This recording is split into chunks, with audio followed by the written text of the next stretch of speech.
You want to understand me? Then understand this first. I never chose this. Nobody wakes up one morning and decides to let a compulsion consume their entire life, torpedo their relationships, and hollow out everything they once valued.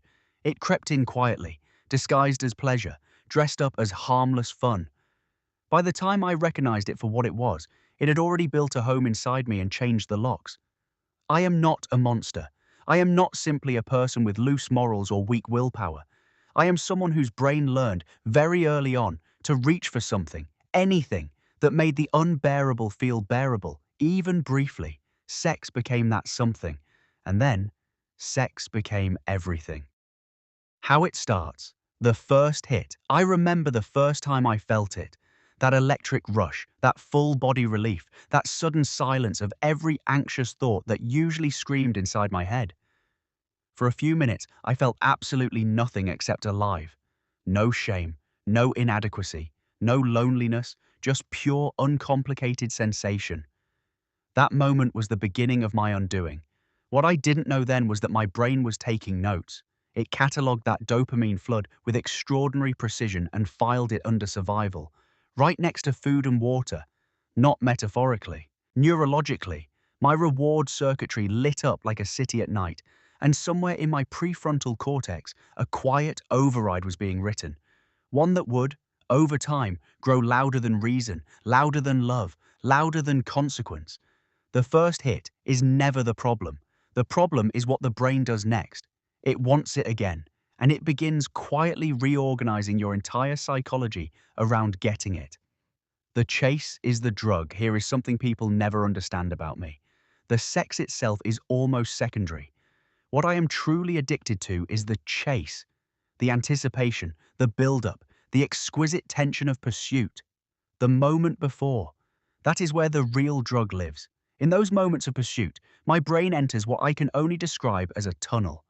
Everything outside that tunnel, my partner, my job, my self-respect, my promises, becomes soft and distant, like furniture in a foggy room. Inside the tunnel, there is only focus, only aliveness, only the intoxicating certainty that relief is coming. Psychologists call this dissociation. I call it the only time my mind ever goes quiet. I grew up with a brain that never stopped buzzing with anxiety, inadequacy, and a loneliness so deep it felt structural, like it was built into my bones. When I discovered that sexual pursuit could silence all of that, I didn't stand a chance. The brain doesn't negotiate with relief. It demands it. The shame loop nobody talks about. Now, here is the part that will surprise you. You might assume shame would stop me, that the guilt I feel afterward, and I feel it crushingly, would be enough to break the cycle. It is not. In fact, shame is the cycle's engine. This is how it works inside me. I feel empty, anxious, unworthy. A creeping darkness settles in that I cannot name and cannot shake.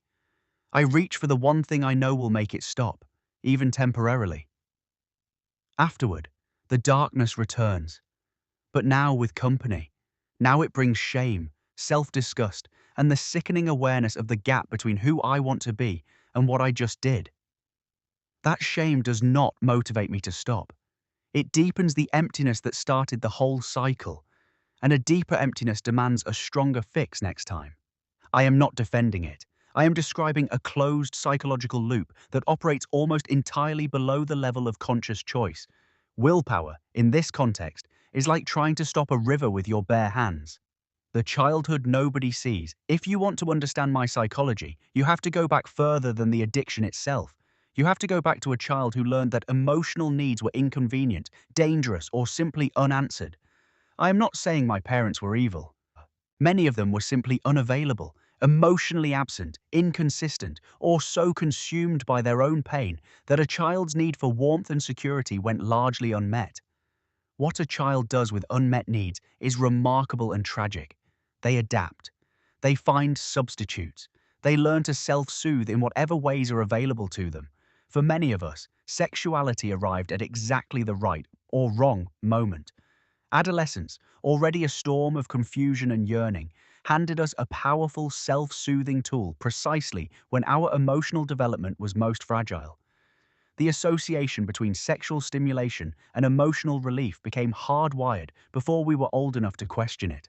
I didn't develop an addiction to sex. I developed an addiction to the feeling sex gave me: safety, power, validation, escape. The sex was just the delivery mechanism. The intimacy paradox: wanting what terrifies me. Here is the great, exhausting contradiction at the center of my life. I am desperately hungry for intimacy and completely terrified of it at the same time. Real intimacy, the kind that requires me to be seen, to be vulnerable, to stay present when things get emotionally uncomfortable, feels like standing on a ledge. Every instinct screams danger. My attachment wounds tell me that being truly known by another person will end in abandonment, humiliation, or pain. And so I do something ingenious and self-destructive simultaneously. I pursue a simulation of intimacy instead. Sex without emotional depth feels controllable. I can be physically close without being truly exposed. I can perform connection without risking it. It is intimacy with the terrifying parts removed. My partners feel it, even when they cannot name it. They describe feeling simultaneously desired and invisible. That is exactly what I am doing, desiring them in the safe, contained way that doesn't require me to actually show up as a full human being. I love the people I hurt. That is the part that breaks me most. The double life, architecture of survival. I became extraordinarily skilled at maintaining two versions of myself simultaneously. There was the version the world saw, functional, often charming, capable of warmth and humor and ordinary life. And then there was the other one, operating in the shadows, making decisions the first version would be unable to justify or explain. This isn't simply dishonesty, though it is that too. It is a sophisticated psychological defense mechanism, fully integrating both versions of myself. Truly seeing the gap between my values and my behavior would have required a psychological confrontation I was not equipped to survive without help. The cognitive distortions I used were creative and relentless. I minimized, I rationalized, I compartmentalized with the precision of an architect. It's not hurting anyone. I have needs that aren't being met. This is the last time. Each thought was a small, functional lie that allowed the system to keep running. What recovery actually feels like. Recovery is not what people imagine. It is not simply stopping. Stopping is almost the easy part compared to what comes next, which is learning to feel everything I spent years running from. In recovery, I had to learn to sit with discomfort without reaching for relief. I had to excavate the childhood wounds I had been anesthetizing for decades. I had to develop from near scratch the emotional vocabulary and relational skills that were never built in me. I had to become willing to be truly known by another person, therapist, group member, partner, and survive the terror of that exposure. I had to grieve the years lost, the relationships destroyed, the version of myself that might have existed without all of this. Recovery is not a finish line. It is a daily negotiation with the parts of me that still believe the old solution is the only solution. Some days I am fluent in my own psychology. Some days the tunnel appears, and I have to work with everything I have to stay outside it. What I need you to know, I am not asking for absolution. The damage I caused to people who trusted me is real, and I carry it. But I am asking for understanding, the kind that doesn't flatten me into a headline or a moral lesson. I am a person whose pain found a catastrophic outlet, whose brain learned the wrong survival strategy at the worst possible time, whose capacity for love was always real, even when my ability to express it safely was completely broken. The most dangerous thing you can believe about someone like me is that shame will fix us. It won't. It never has. What begins to fix us is the terrifying, painstaking work of learning, finally, that we are worth something without the chase. That stillness is survivable. That intimacy, real intimacy, will not destroy us. That is the work. And for the first time in my life, I am doing it.